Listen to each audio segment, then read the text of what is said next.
Samahan ninyo ako mga kalapatids, mag-eksperimento tayo sa episode na ito. Yung ating mga ibon na kailangan bigyan ng kaunting ehersisyo ay palalabasin natin. Samantalang itong mga inakay nating naririto ay ilalagay natin sila dito para hindi sila makagulo. Okay, all set na tayo. Pwede na nating pakawalan itong tatlong ibon nating naririto. Tara, labas. Ito na kayo dumaan. Yan. Yan sila dumaan sa may pinto. Yun sila mga kalapatid. Habang naggagala yung ating mga ibon dyan, balik tayo dito sa ating Flyers Loft. At ito yung ating ibon na pag-eeksperimentuhan. Bago natin siya i-basket sa biyernes, ay meron muna tayong gagawin sa kanya. Ine-expect natin na maglabas ng pangalawang itlog yung pares niya. Ito naman mga kalapatids, yung ating ibon na pares ng ating grisel, palalabasin natin. At titignan natin kung magkakamabutihan sila. Tignan nyo mga kalapatids. Ayan, tignan nyo. Tignan nyo, tignan nyo. Etong ibon na ito mga kalapatids, napansin ko dalawa yung pinaparisan niya kasi simula nung nawala yung grisel nito ay medyo interesado siya at nakita ko silang nagpatungan din. Ayan, uminom muna, painumin muna natin. Nakita ko sila nung nakaraan, bigla na lang silang nagpatungan. Siguro miss na miss niya na yung pares niya na hindi siya inuwian. Kaya ayan, naglalandi itong ating ibon na ito. Kaya ang gagawin ko, hahayaan ko na lang silang magpatungan. Ang ibig kong sabihin, kung sakasakaling malasin ang ibon natin ito sa mga susunod pang liparan, at least merong mga maiiwan dito sa ating Flyers Loft na mula sa materialis natin ito. Kumbaga ang moves na ito ay isang pagsisiguro. Kasi kung matatandaan nyo, ito yung nag-iisang anak ng ating 6 overall champion. Kaya kailangan kong gumawa ng paraan para i-preserve yung dugo nito dito sa ating Flyers Loft. Ayan, ayan mga kalapatids.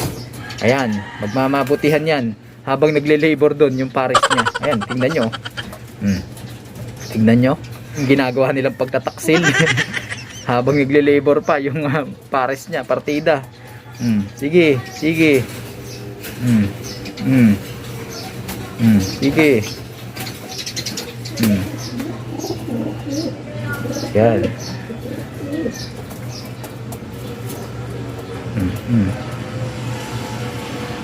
Yan, sige. Nood lang muna tayo mga kalapatids. Yuko, yuko, yuko. Yan, yan. Yan.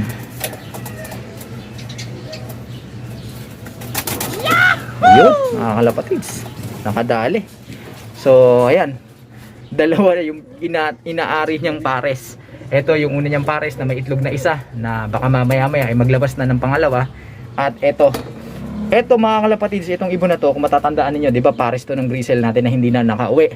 Ilang araw nang nakakalipas simula nung pinatungan ito nung ating grisel, hanggang ngayon wala pa ring itlog. Pero nakaantabay pa rin ako dahil ine-expect kong sabay silang maglalabas ng itlog nito.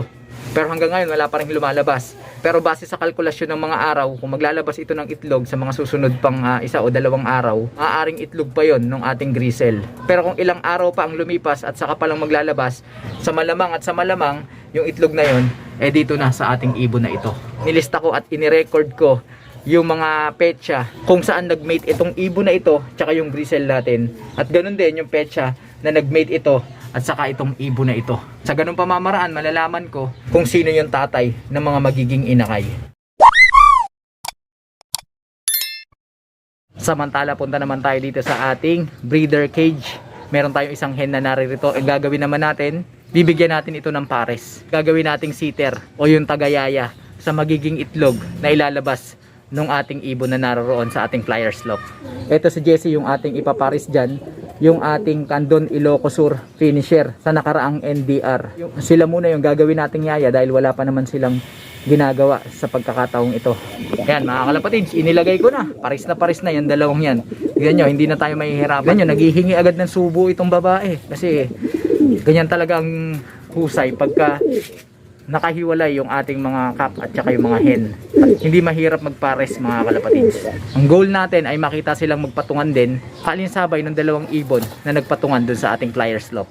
Para malaki ang tsansa na hindi nalalayo yung petsa ng paglabas ng mga itlog nila. Ayan. Nagsusubuan na mga kalapatids. Medyo layo-layo tayo. Yan, nangihingi ng subo mga kalapatids. Yung babae, ayun. Subuan mo. Isa pa. Isa pa. Isa pa. Yan. Oh. Isa pa. Ayaw pa yumuko. Yan. Yan.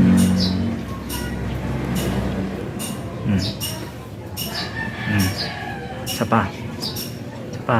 Yan. Sige. Oh, isa pa. Bago yumuko. Wala nyo umalis. Isa pa. Ayan.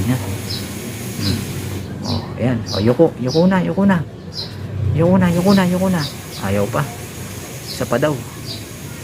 Ano umalis? Alan nyo itong mga ibon natin at babagal. Oh, ayan. Subukan pa. Ayan. Oh, yuko na. Pagkatapos niyan, yuko na. Yun. Yan, yuko. Ayaw pa yumuko. Ayan. Yan. Yan. Sakay mo. Yan. Yun.